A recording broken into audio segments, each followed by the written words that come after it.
ಮಕ್ಕಳೇ, ನಾನು ನಿಮ್ಮ ಬಯಾಲಜಿ ಟೀಚರ್ ವರ್ಷ ಮ್ಯಾಮ್ ಮತ್ತೆ ನಿಮ್ಮ ಮುಂದೆ. ಸೊ ಇವತ್ತು ನಾವು KCET ಪರ್ಸ್ಪೆಕ್ಟಿವ್ನಲ್ಲಿ ಒಂದು ಟಾಪಿಕ್ನ ಡಿಸ್ಕಸ್ ಮಾಡಕ್ಕೆ ಹೊರಟಿದ್ದೀವಿ. ಯಾವ ಟಾಪಿಕ್ ಅದು? It is plant growth and development. So ಏನಿದೆ ಮುಖ್ಯ ಈ ಚಾಪ್ಟರ್ನಲ್ಲಿ ಅಂತಂದರೆ, ನಮಗೆಲ್ಲ ನೆನಪಿರೋ ಅಂಥದ್ದು ಈ ಚಾಪ್ಟರ್ನಲ್ಲಿ ಪ್ಲಾಂಟ್ ಹಾರ್ಮೋನ್ಸ್ ತುಂಬ ಇಂಪಾರ್ಟೆಂಟ್, ಅಥವಾ ಪ್ಲಾಂಟ್ ಗ್ರೋತ್ ಪ್ರೊಮೋಟರ್ಸ್. ಸೊ ಈ ಚಾಪ್ಟರ್ನಲ್ಲಿ 2 ಆಸ್ಪೆಕ್ಟ್ ಇರುತ್ತೆ. ಏನದು? ಗ್ರೋತ್ ಪ್ರೊಮೋಟರ್ಸ್ ಒಂದು, ಅಥವಾ ರೆಗ್ಯುಲೇಟರ್ಸ್ ಅಂತ ತಗೊಳ್ಳೋಣ, because we have both inhibitors and promoters. ಇದು ಒಂದು ಭಾಗ. ಆದರೆ ಇದಕ್ಕೆ ಮುಂಚೆ ಬರೋ ಅಂಥದ್ದು ಗ್ರೋತ್ ಬಗ್ಗೆ ಮಾತಾಡೋದು. ಗ್ರೋತ್ ಅಂದರೆ ಏನು, ಹೇಗೆ ಮೆಷರ್ ಮಾಡೋದು, ಇದಿಷ್ಟೇ ಈ ಚಾಪ್ಟರ್ನಲ್ಲಿ ಇರೋವಂಥದ್ದು. ಮತ್ತು ಗ್ರೋತ್ನ ಪ್ಯಾಟರ್ನ್ಸ್. ಸಿಂಪಲ್. ಸೊ ಇದಿಷ್ಟು ಅರ್ಥ ಮಾಡಿಕೊಂಡ್ರೆ ನಿಮಗೆ ಎಷ್ಟು ಮಾರ್ಕ್ಸ್ ಸಿಗತ್ತೆ ಮ್ಯಾಮ್ KCETಯಲ್ಲಿ ಅಂತಂದರೆ 1 ಮಾರ್ಕ್ ಸಿಗತ್ತೆ ಮಕ್ಕಳ. ಸೊ ಒಂದು ಕ್ವೆಶ್ಚನ್ ಖಚಿತವಾಗ್ಲೂ ಬಂದೇ ಬರುತ್ತೆ. ಸೊ ಯಾವ ಭಾಗದಿಂದ ಬರುತ್ತೆ? ಸೊ ಮೋಸ್ಟ್ಲಿ ಈ ಪ್ಲಾಂಟ್ ಗ್ರೋತ್ ರೆಗ್ಯುಲೇಟರ್ಸ್ ಏನಿದೆ ಅಲ್ಲಿಂದ ಭಾಳಷ್ಟು ಪ್ರಶ್ನೆ ಬರುತ್ತೆ, ಅಥವಾ ಈ ಪ್ಯಾಟರ್ನ್ಸ್ ಏನಿದೆ ಇದ್ರ ಮೇಲೆ ತುಂಬ ಪ್ರಶ್ನೆಗಳು ಬಂದಿವೆ. ಓಕೆ.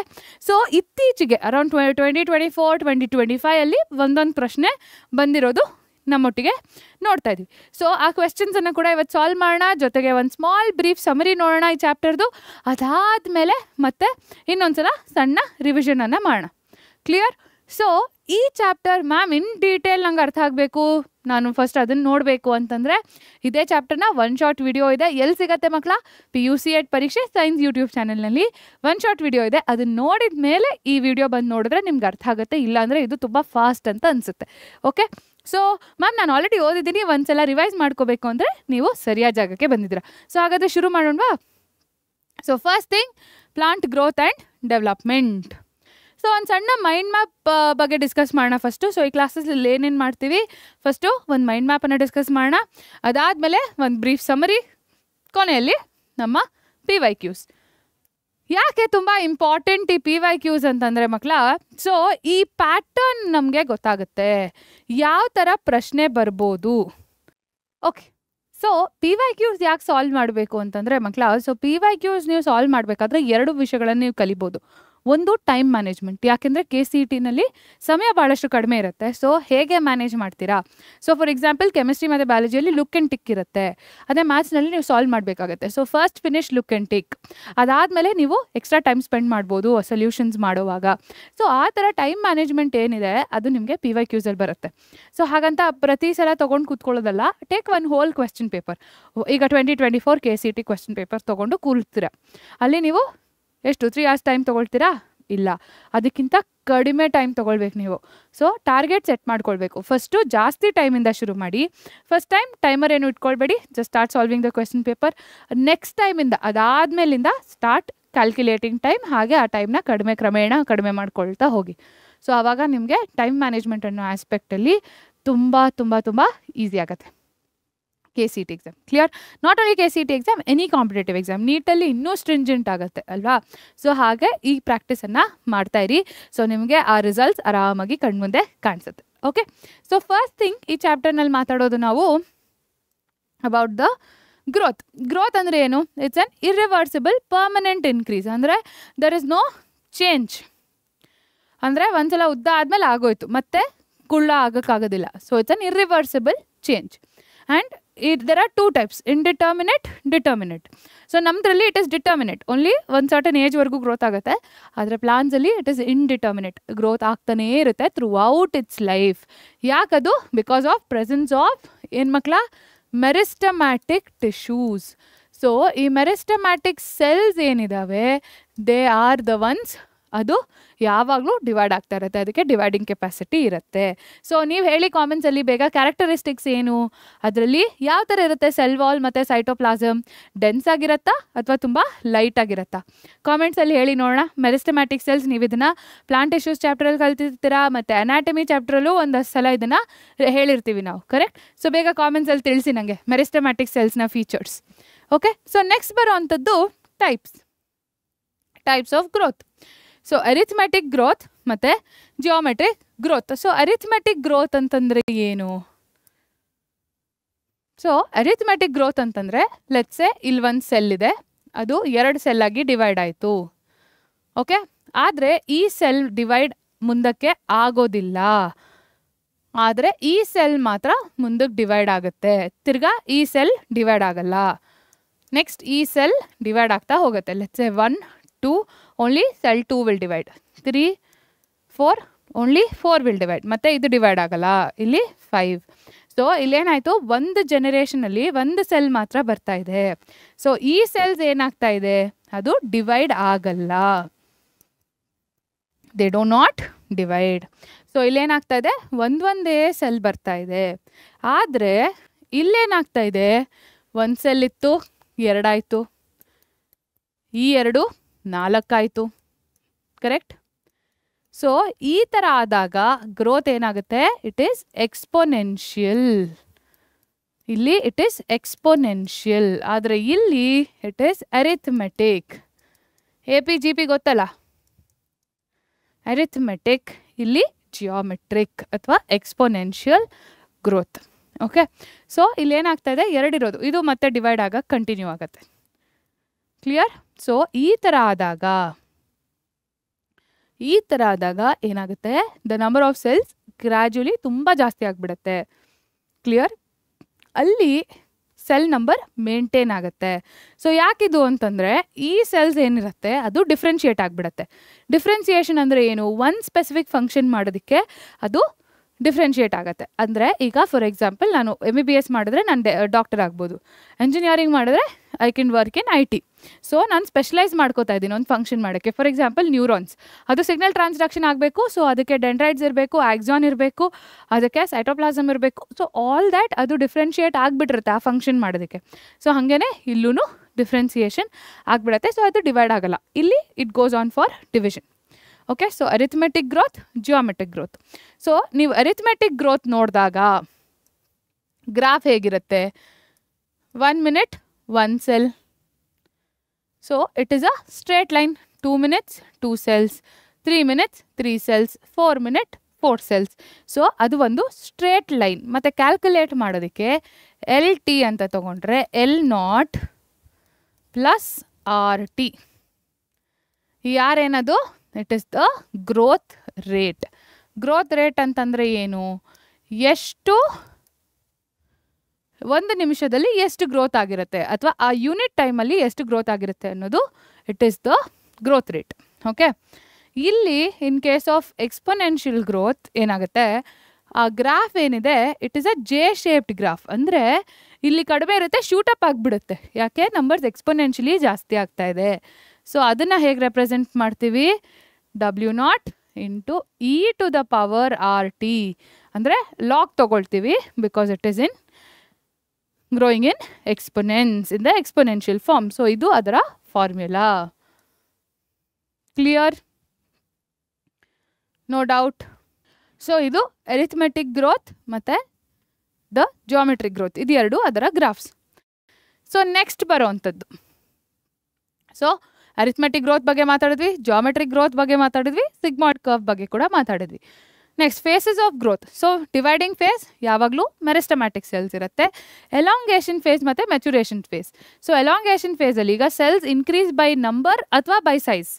ಒಂದು ಸೆಲ್ 10 ಸೆಲ್ ಇರ್ಬೋದು, ಒಂದು ಸೆಲ್ಲಿಂದ 10 ಸೆಲ್ ಬಂದರೆ ಅಲ್ಲಿ growth by in number, increase in number. ಅದೇ ಒಂದು ಸೆಲ್ಲು ದೊಡ್ಡದಾದರೆ it is growth in terms of size. Okay. So ಇಲ್ಲಿ ಎಲಾಂಗೇಷನ್, ಮೆಚುರೇಷನ್ ಅಂದರೆ ಅದು ಒಂದು ಪರ್ಟಿಕ್ಯುಲರ್ ಫಂಕ್ಷನ್ ಮಾಡೋಕ್ಕೆ ಡಿಫ್ರೆನ್ಷಿಯೇಟ್ ಆಗುತ್ತೆ. ಸೊ ಈ ಸೆಲ್ ಗ್ರೋತನ್ನು ನಾವು ನೋಡಬೇಕು ಅಂದರೆ ಆಂಬಿಯಂಟ್ ಕಂಡೀಷನ್ಸ್ ಇರಬೇಕು. ಫಸ್ಟ್ ಕಂಡೀಷನ್ ಏನು, it is amount of water available. So ನೀರಿದ್ರೇ ಫ್ಲಾಸಿಡ್ ಟರ್ಜಿಡ್ ಆಗೋದಕ್ಕಾಗೋದು. ಸೊ ಆವಾಗ ಆ ಎಕ್ಸ್ಪ್ಯಾನ್ಷನ್ ಆಗೋದು ನೀರಿದ್ದಾಗಲೇ. ಮತ್ತು ಭಾಳಷ್ಟು ಎನ್ಸೈಮ್ಸ್ ಕೆಲಸ ಮಾಡಬೇಕು ಅಂದರೆ ಆಂಬಿಯಂಟ್ ಅಮೌಂಟ್ ಆಫ್ ವಾಟರ್ ಇರಲೇಬೇಕು, ಆಪ್ಟಿಮಲ್ ಅಮೌಂಟ್ ಆಫ್ ವಾಟರ್ ಇರಲೇಬೇಕು. Okay. So water is very important. Oxygen, nutrients, supplements ಅದೆಲ್ಲ ಬೇಕೇ ಬೇಕು. ಕರೆಕ್ಟ್. ನ್ಯೂಟ್ರಿಯೆಂಟ್ಸ್, ಟೆಂಪ್ರೇಚರ್, ಲೈಟ್ ಇದೆಲ್ಲನೂ ಇಂಪಾರ್ಟೆಂಟ್. ನೆಕ್ಸ್ಟ್ ಬರೋವಂಥದ್ದು ಡಿಫ್ರೆನ್ಸಿಯೇಷನ್, ಡಿಡಿಫ್ರೆನ್ಸಿಯೇಷನ್ ಆ್ಯಂಡ್ ರೀಡಿಫ್ರೆನ್ಸಿಯೇಷನ್. ಇಲ್ಲಿ ತುಂಬ ಇಂಪಾರ್ಟೆಂಟ್ ಮಕ್ಕಳ.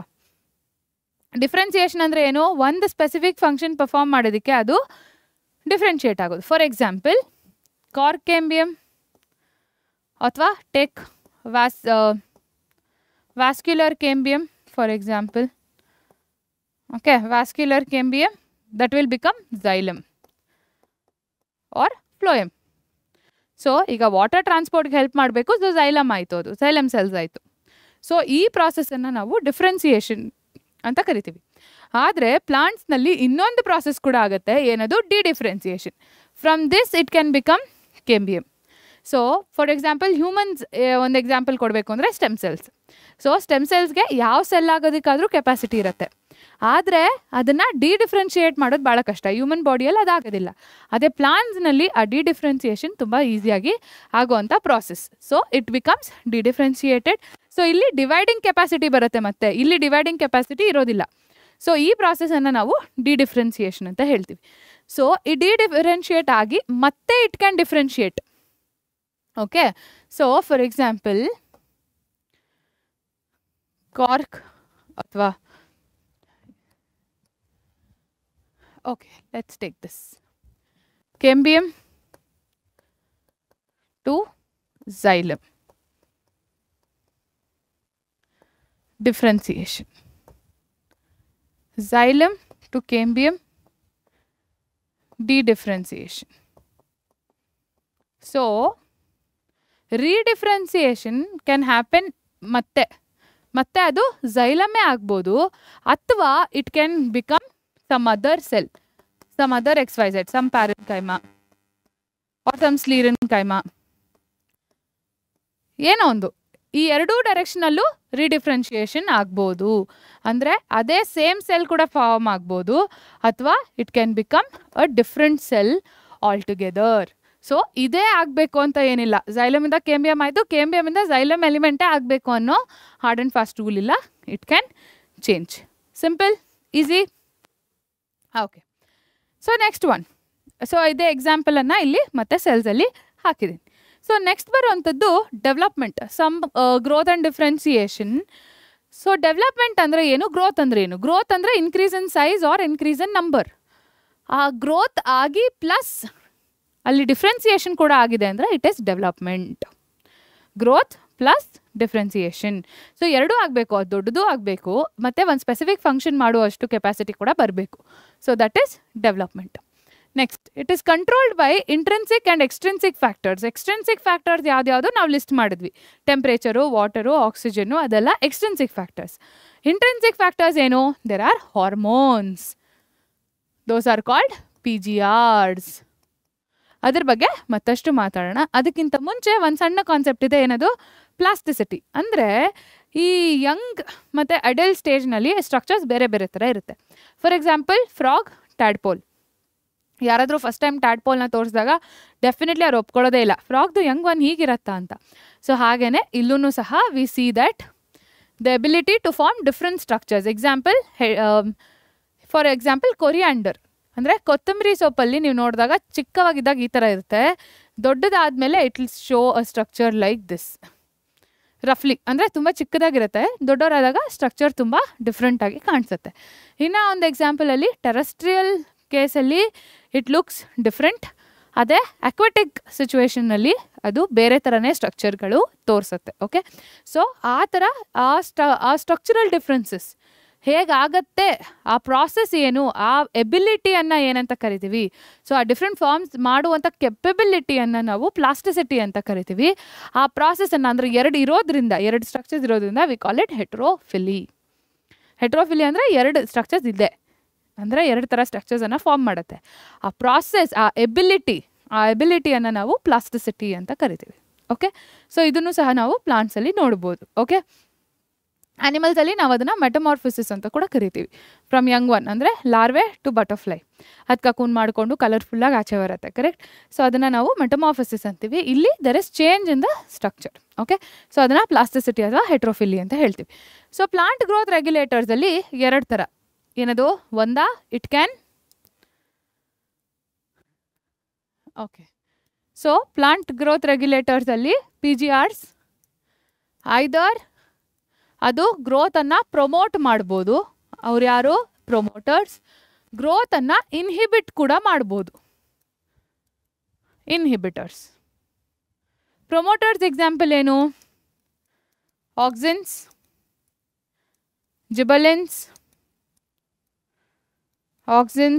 ಜಿಬಲೆನ್ಸ್, cytokinins,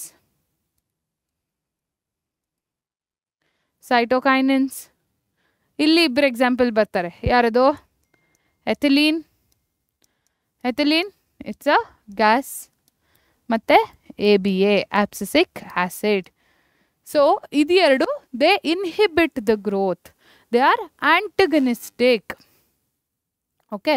so for example auxin ಏನು ಮಾಡುತ್ತೆ? Apical dominance. ಇಲ್ಲಿ it enables seed, it break seed dormancy. Gibberellins ಜರ್ಮಿನೇಷನಲ್ಲಿ ತುಂಬ ಇಂಪಾರ್ಟೆಂಟ್ ಆಗುತ್ತೆ.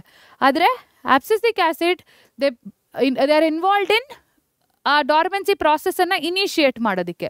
ಸೊ ಈ ಪ್ರಾಸೆಸ್ಗೆ ಆ ಪ್ರಾಸೆಸ್ ಆಂಟಗನಿಸ್ಟಿಕ್ ಆಗಿರುತ್ತೆ. ಆದರೆ ಇದೆಲ್ಲ ಸಿನರ್ಜಿಯಲ್ಲಿ ಕೆಲಸ ಮಾಡುತ್ತೆ. ಇದೆಲ್ಲನೂ ಒಟ್ಟು ಕೆಲಸ ಮಾಡುತ್ತೆ.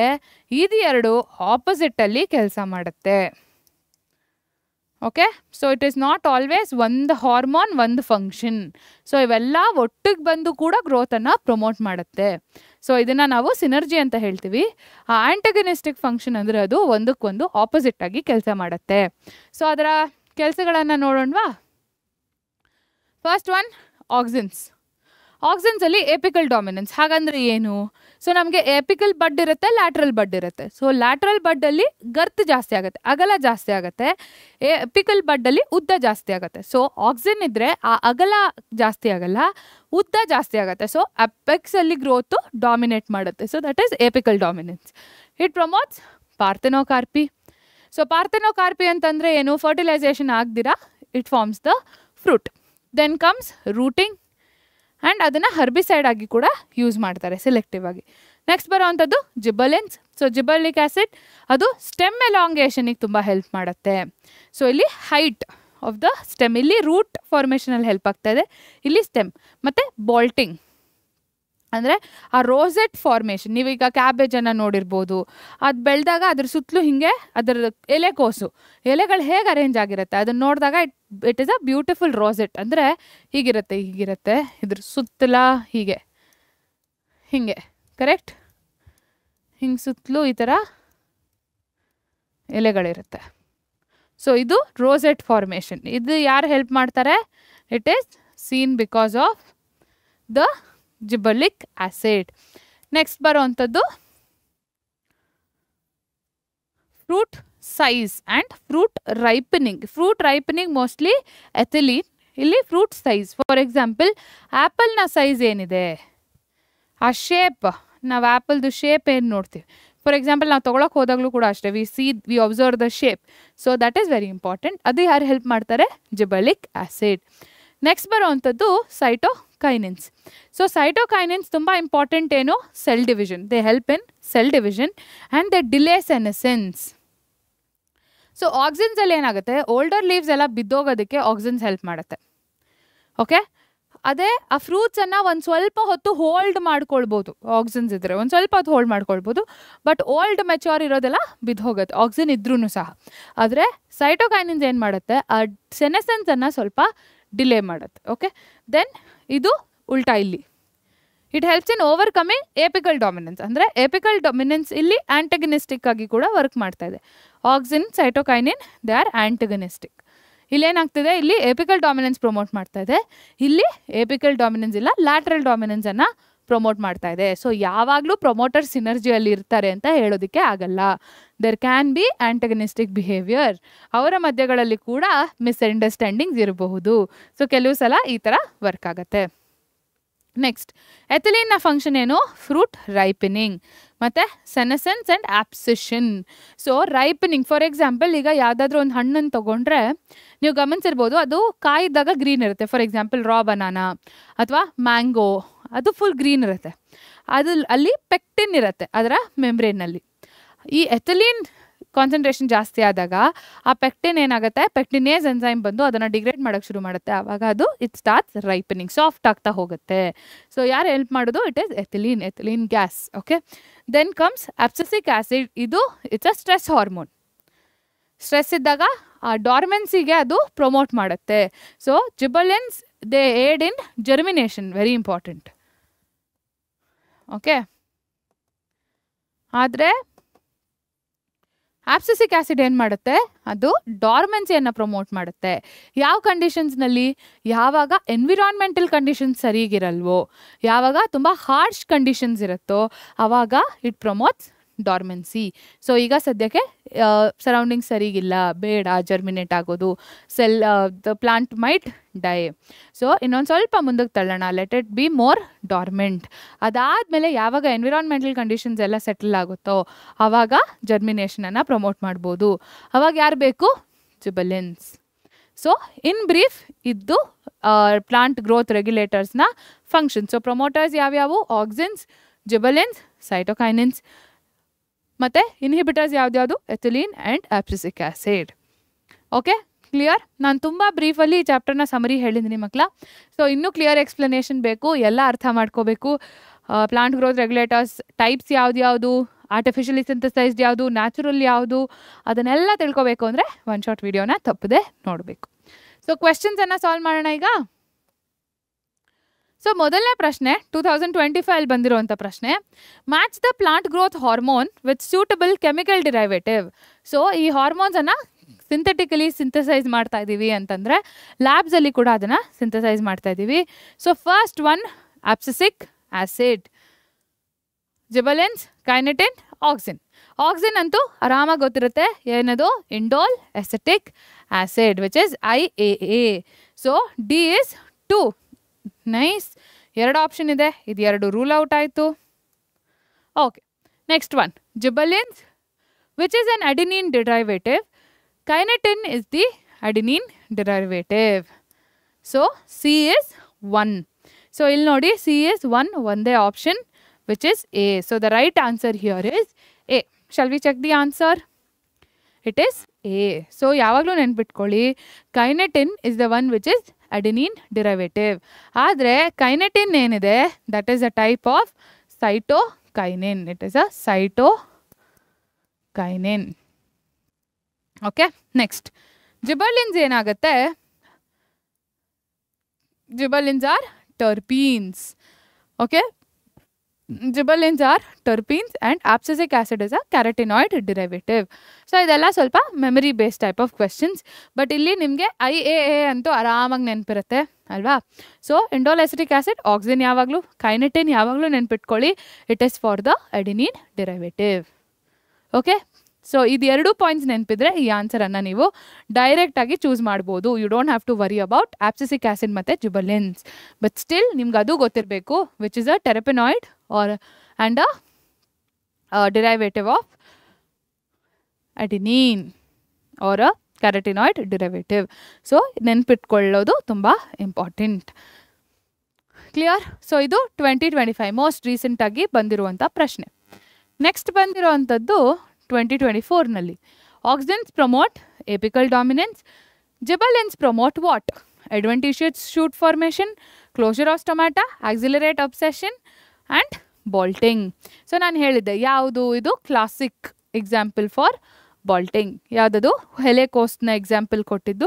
ಆ ರೋಸೆಟ್ ಫಾರ್ಮೇಷನ್ ಏನಿದೆ ಅದನ್ನು ನಾವು ಬಾಲ್ಟಿಂಗ್ ಅಂತ ಹೇಳಿ ಕರಿತೀವಿ. ಸೊ ಯಾವುದದು? Here the answer is bolting, not closure of stomata, not adventitious tissue. ಇದು 2 ಡೈರೆಕ್ಟಾಗಿ ಆಪ್ಷನ್ ರಾಂಗ್ ಅಂತ ಹೇಳ್ಬಿಡ್ಬೋದು. ಬಟ್ ಆಕ್ಸಿಲರೇಟ್ ಆಬ್ಸೆಷನ್ ಇದು ಯಾವ್ದು ಮಾಡೋದು? Abscisic acid which is a stress hormone. So ಈ ಡಿಫ್ರೆನ್ಸ್ ನಿಮಗೆ ನೆನಪಿದ್ರೆ ಈ ಆನ್ಸರ್ ನೀವು ಈಸಿಯಾಗಿ ಚೂಸ್ ಮಾಡ್ಬೋದು. ಸೊ ಇದು 2 ಪ್ರಶ್ನೆಗಳನ್ನು ನಾವು ರೀಸೆಂಟಾಗಿ ನೋಡಿರೋವಂಥದ್ದು ಮಕ್ಕಳೇ. ಆದರೆ ಈ ಚಾಪ್ಟರ್ನಲ್ಲಿ ಕನ್ಸಿಸ್ಟೆಂಟಾಗಿ ಬರ್ತಾ ಇದೆ 2 ಇಯರ್ಸಿಂದ. ಸೊ ಹಾಗಾಗಿ ನೀವು ಇದನ್ನು ಇಗ್ನೋರ್ ಮಾಡಬೇಡಿ. ಇನ್ನೂ ಭಾಳಷ್ಟು ಪ್ರಶ್ನೆಗಳು ನೀವು ಸಾಲ್ವ್ ಮಾಡ್ಬೋದು. ಒಂದಷ್ಟು ಪ್ರಶ್ನೆಗಳನ್ನ ನಾನು ಇಲ್ಲೇ ನಿಮಗೆ ಫಾರ್ಮ್ ಮಾಡಿ ತೋರಿಸ್ಬೋದು. For example, they can ask you the formula for growth, geometric ಗ್ರೋತಿಗೆ ಅಥವಾ ಎಕ್ಸ್ಪೆನೆನ್ಷಿಯಲ್ ಗ್ರೋತಲ್ಲಿ they can ask you the formula. ಈ ಥರ ಕೊಡ್ಬೋದು. ಏನದು? It can either be LT L0 plus RT, option A. This is for geometric growth. Okay, then or they can give you L0 equals LT plus RT. Okay, or they can give you LT equals L naught minus RT. Okay, then they can give you L naught minus LT equals RT. So ಈ ಥರ ಕೊಟ್ಟಾಗ ಈ ಥರ ಪ್ರಶ್ನೆಗಳನ್ನು ಕೂಡ ಕೇಳ್ಬೋದು based on the formula. So the answer here will be LT is equal to L naught plus RT. So ಇಲ್ಲಿ LT ಅಂದರೆ ಏನು? It is the final time. Correct? Here is the initial time. Then ಇದು growth rate ಮತ್ತು ಇದು the time. Correct? So ಈ ಥರ ಪ್ರಶ್ನೆಯನ್ನು ಅವರು ಕೇಳ್ಬೋದು. ಸೊ ಈಸಿಯಾಗಿ ಪ್ರಿಪೇರ್ ಆಗಿ ಆನ್ಸರ್ ಮಾಡ್ಬೋದು. ಇನ್ನೊಂದು ಥರ ಸಿಂಪಲ್ ಪ್ರಶ್ನೆ ಕೂಡ ಕೇಳ್ಬೋದು. For example, in terms of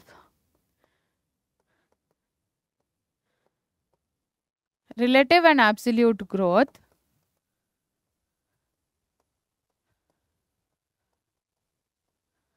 choose the correct statement ಅಂತ ಕೊಡ್ಬೋದು.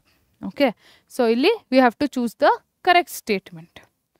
ಸೊ ಫಸ್ಟ್ ಸ್ಟೇಟ್ಮೆಂಟ್ ಏನಾಗಿರ್ಬೋದು? absolute growth is not dependent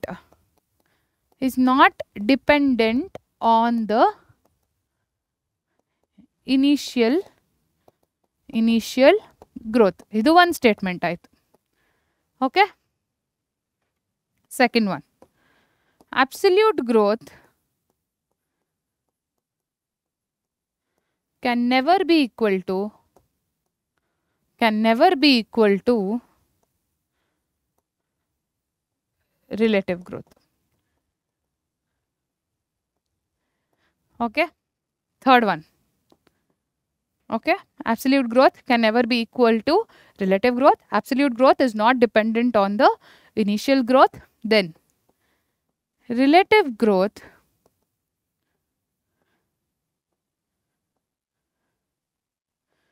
is always higher in smaller leaves.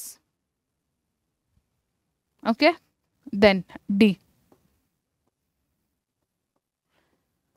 relative growth is equal to absolute growth divided by initial growth into 100.